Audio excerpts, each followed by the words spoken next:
lot of happy scenes. I paint a lot of Americana. I idealize everything that I have, that I hold dear, and I put it on canvas. These are my dreams, these are my hopes, this is me, this is the inside of me. Look at it.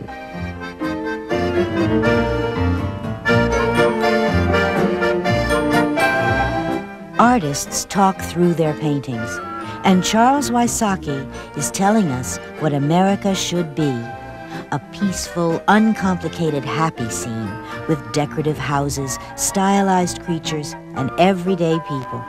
Wysocki's paintings make America look its best. Being an artist to me is a marvelous experience. Every morning when I come down to my studio, I close that door. I'm in a world all by myself. It's very selfish in a way to be alone in a room by yourself and painting all the things that you want to paint. But then when the painting is finished and it's hung up on a wall, you make them public. And I think that's where your bravery comes in, because you're hanging your soul on the wall.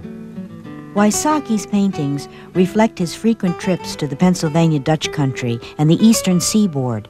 Savoring the sights, sounds, and smells of natural living, Wysocki transforms them into another imagined America. He takes snapshots of and strikes up conversations with the locals, and his observations often appear in later works. A simple lean-to evolves into a country estate. A filing system consisting of clippings from magazines, newspapers, anything he can get his hands on, is a frequently consulted resource, along with his vast collection of books on Americana topics. And what I do is I really don't trace or copy photographs verbatim. They're used as an aid. I like to create things. I like to design and redesign things so that everything in a painting I can say belongs to me. It's fun starting out a canvas that is absolutely white, and when it's all done, everything in it is all covered, and it's covered with all the things that you enjoy doing, and it's total creativity.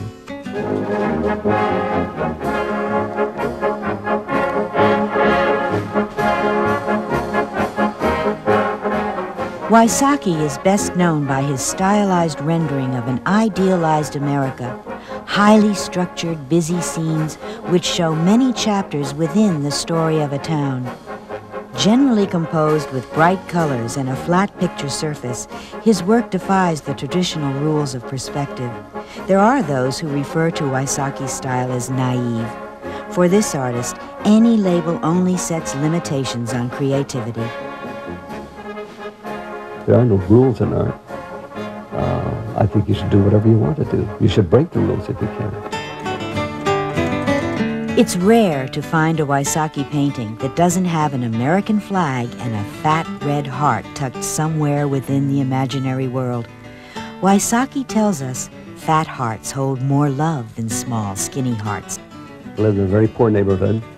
The people weren't poor, and so poor that they couldn't afford to have a flag flying out on the holidays. And they would use bunting to decorate their porches, their houses, their cars. And on a holiday, when I was about 3, 4, 5 years old, I would walk down our big long street that I lived on, and I would see all of this tunnel of red, white, and blue, and stars and stripes and whatever. It had to make an impression on you. At that age, it was just absolutely overwhelming.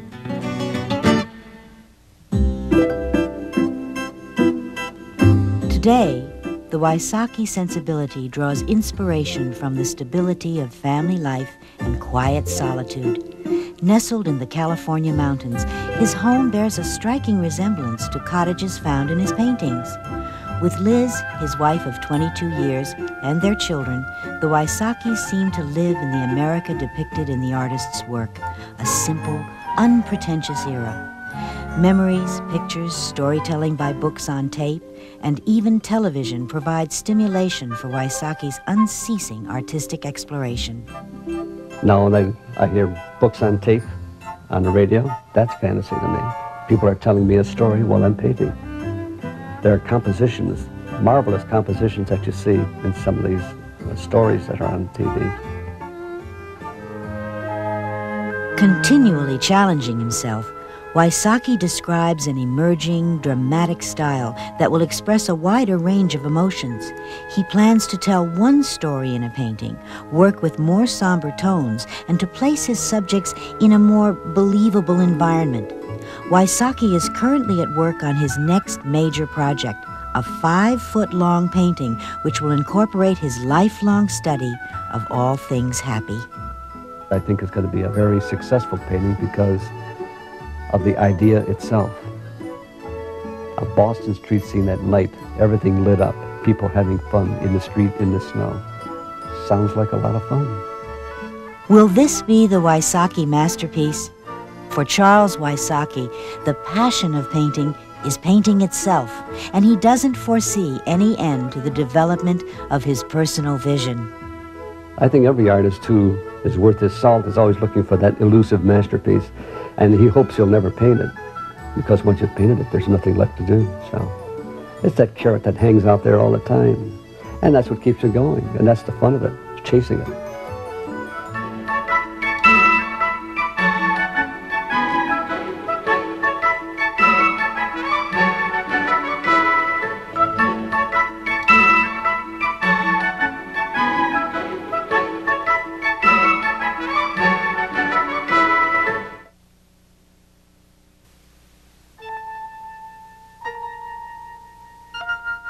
The area will be Boston. There will be a moon in the sky. There'll be a whole row of stores, shops all lit up at night. There will be people walking the streets. It'll be snow on the ground. There'll be horses and buggies on the street. There will be street vendors selling their wares. And in the foreground, there'll be a whole crowd of people carrying lanterns, which will be all lit up. So it'll be kind of a Boston skating party. I'll run the gamut of different kinds of personalities and the skaters in the foreground. There'll be fat people, thin people, happy people, dancing people, people playing musical instruments, and it'll probably be the last type of painting that I'll ever do, but all of that going on in it.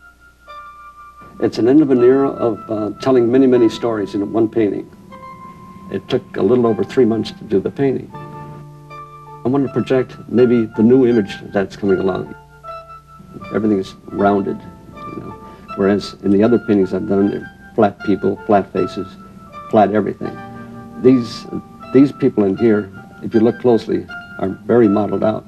You look at the hands, the faces, and that type of thing. I'm trying to get more form into my work, more depth, so that there's more solidity to it, and more believable rather than a fantasy thing. So I've graduated into another way of thinking. So I want to just tell one story and tell it well, with maybe a little more dramatics, a little change of palette.